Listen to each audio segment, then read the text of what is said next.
And joining us right now on the Rothman Orthopedics Guest Line from The Athletic, one of our absolute favorites, and he wrote one of our favorite books as well, Underdogs. So make sure you guys check that out on Amazon as well. Zach Berman joins the show. What's up, Zach?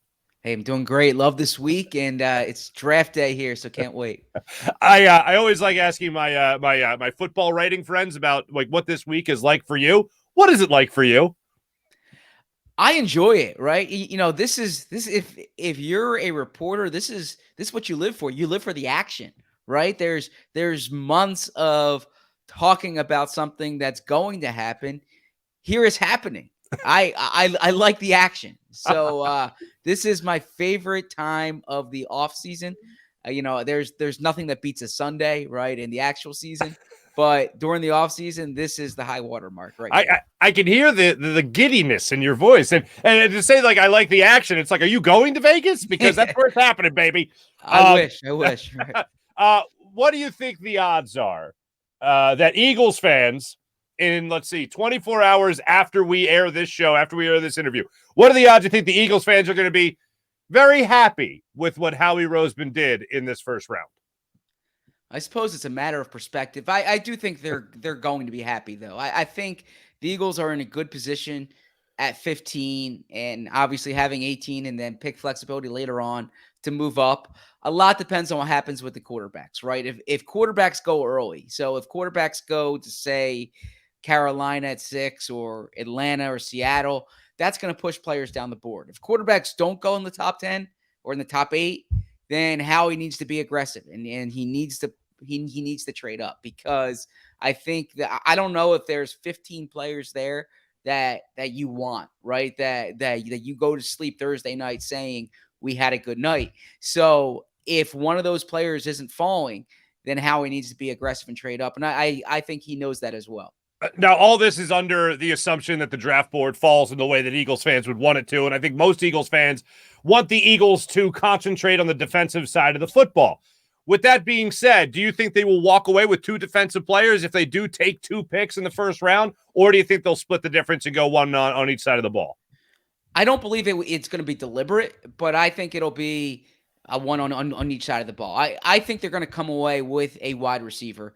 If you just look at the strength of the draft in the teens, it's the wide receivers. Now, maybe there's an early run, or maybe the Eagles trade back from 18 and they're not drafting a wide receiver. But if you're saying staying at their spots, if I'm looking at who's the best player on the board at 18, it's most likely going to be a wide receiver. And you can probably make that argument for 15 as well.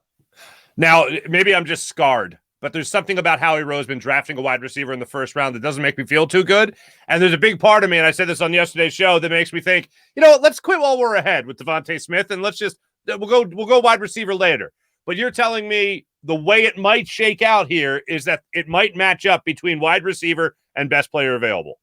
Yes, I think that's where you're going to see value, right? The receivers in this year's class, it's not like last year where they're top 5 guys, right? But it's very much in that, let's say, 7 to 20 range where you could see 4 or 5 receivers go off the board. And so the Eagles would be right in the thick of it.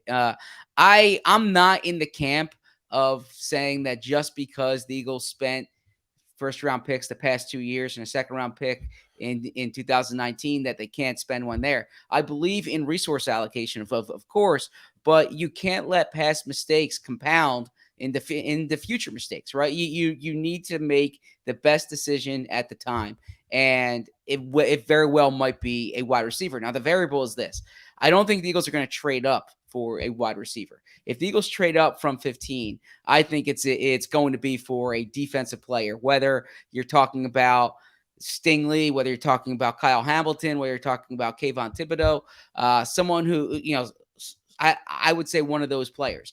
And if they trade up from 15, it wouldn't surprise me if they traded back from 18 to try to recuperate some of the value they gave to move up. I got you. I heard Stingley, and I'm like, all right, let's put. That's the guy that, yes, I agree. If they're trading up, that would be more so the guy to target on there. If they do stay at 15, they do stay at 18, and you fish a wish, who would you be most pleased with for the Eagles to walk away with those 2 picks? I think Jordan Davis is a really good player, number one, and he's a rare player, number two. Right? There's going to be an expression you're going to hear overused this weekend, and that's tools in the body. And and you if I use that expression to my wife tonight at dinner, she would have no idea what I'm talking about. But in football jargon, that's used all the time, right? So he's 6'6", 340. He can run, he can jump. It's the I have a Bill Parcells book behind me. It's the Bill Parcells theory. There's only so many people on this earth who can do those things. Go and get them. And I'm not as concerned with the lack of the pass rush. I'm part of it. I think, look, if he had 10 sacks last year, he'd be the number one pick in the draft.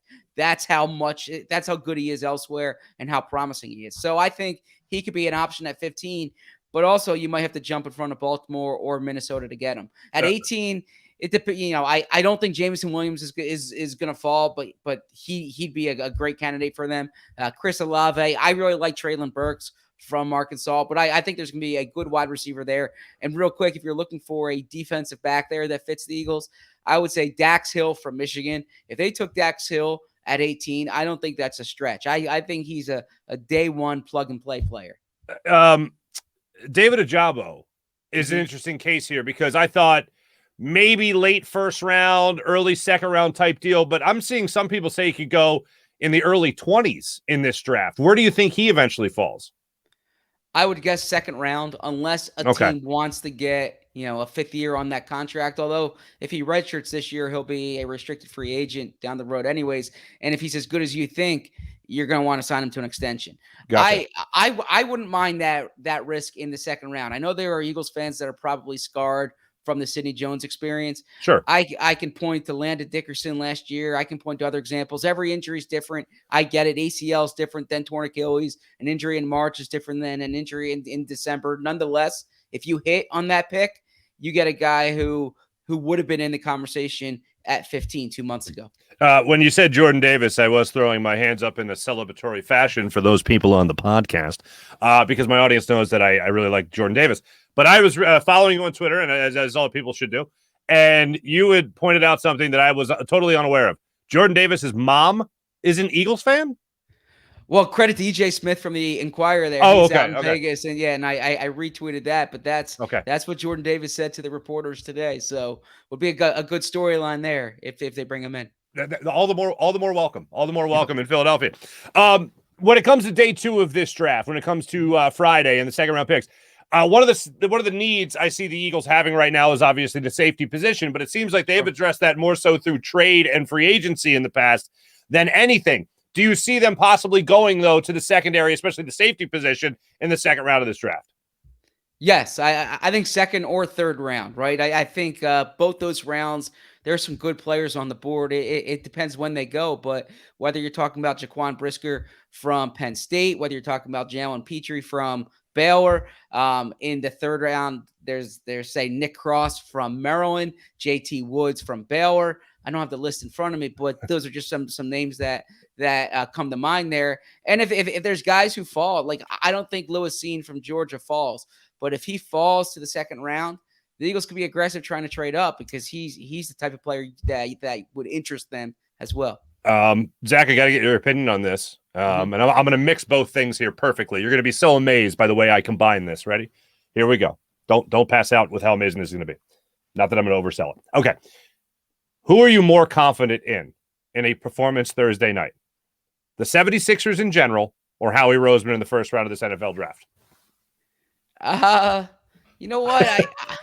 I mean, the Sixers, it's a 50-50 proposition, right? Right. Yes. So I think the Sixers are going to close it out up in Toronto. They're the better team. They're going to close it out. There are far more variables at play.